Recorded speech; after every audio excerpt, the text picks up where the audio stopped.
Դուք պատերազմներով անցած մարդ եք, բանակի ներքին խոհանոցին լավատեղյակ մարդ եք։ Այս իշխանությունները խոսում են բանակի արդիականացման մասին։ Ինչքանով եք համաձայն նրանց հետ եւ ինչքանով են նրանց, այսպես ասած, բարեփոխումները իրականում բարեփոխումներ։ Միանշանակ համաձայն չեմ, քանի որ ես կռվել եմ մի ազգի հետ, որոնց հետ ուզում են այսօր բարեկամանալ։ Նույնիսկ ցուցակ են տվել, որ կռվել է, պետք է պատասխան տա։ Ես ոնց կարող եմ համամիտ լինել իշխանությունների հետ, գործողությունների հետ։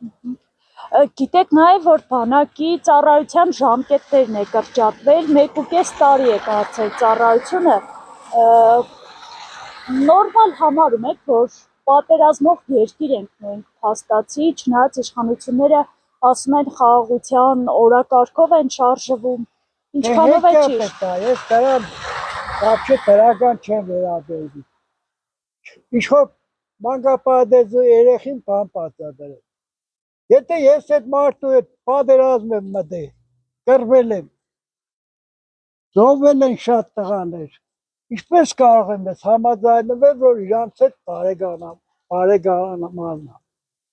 Հնարավոր չէ այդպես բանը։ Իսկ երբ կրճատում են բանակում ծառայության ժամկետը, սա ինչ նպատակ է հետապնդում։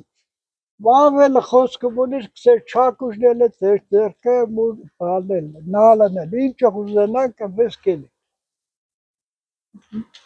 Որպես պատերազմով անցած մարդ, դա ինչ վնասներ կարող է ունենալ, երբ որ տարի ու կես է դառնում ծառայությունը։ Աղջիկ ջան, մենք իշքանել բարեկամ պետություններ ունենանք, մինչև մենք մեզի ցույց չտանք, ոչ մեզի չի օգնի։ Եթե մենք մեզի ցույց տանք, որ այն մյուսներ հզորներն է կարողանան մեզի օգտակար լինել։ Առաջինը մենք մեր մասին պետք է մնացենք, հետո ուրիշի։ Ամեն պետություն իր շահերն ունի։ Գիտեք նաև, որ բանակում հոգևոր ծառայությունն է դադարեցվել։ Ինչքանով է կարևոր է զինվորների համար։ Ճիշտ է 100% հոգևոր չեն, բայց հիմնականում 90%-ից ավել է հոգևոր ծառավ ունին։ Ուզեն հոգևոր դասերի մասնակցել եւ այլ։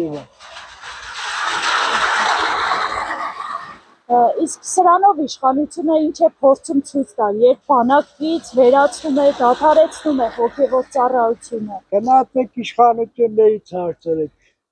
ես չեմ կարող նրանց տեղը պատասխանել։ Դուք տպավորություն չեք ստանում։ Ես իմ տպավորությունից հիմնականում էսի վատ եմ վերաբերվում այդ փոփոխությունների։ Շատ վատ։ Ավելի լավ է դպրոցի 2 տարին կրճատեն, 12 տարի։ բանակի տևողությունը։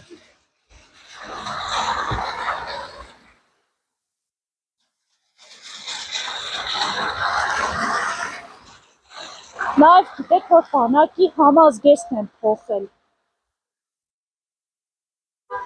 Սա ևս տեղավորվում է արդիականացման մեջ։ Տեսնենք էլի։ Ոնց են մյուս բանակները ծառայում, իսկ մեր տղեկը պոլի վրա, բենզինով փեշ տակցնեն, քանի հոգի վերացավ այդ կրակից։ Ոչ մի հետաքննություն չեղավ, որ մեկս է։ Բենզինով 10-20 հոգի վերացրին, դիք ենելու բան էր։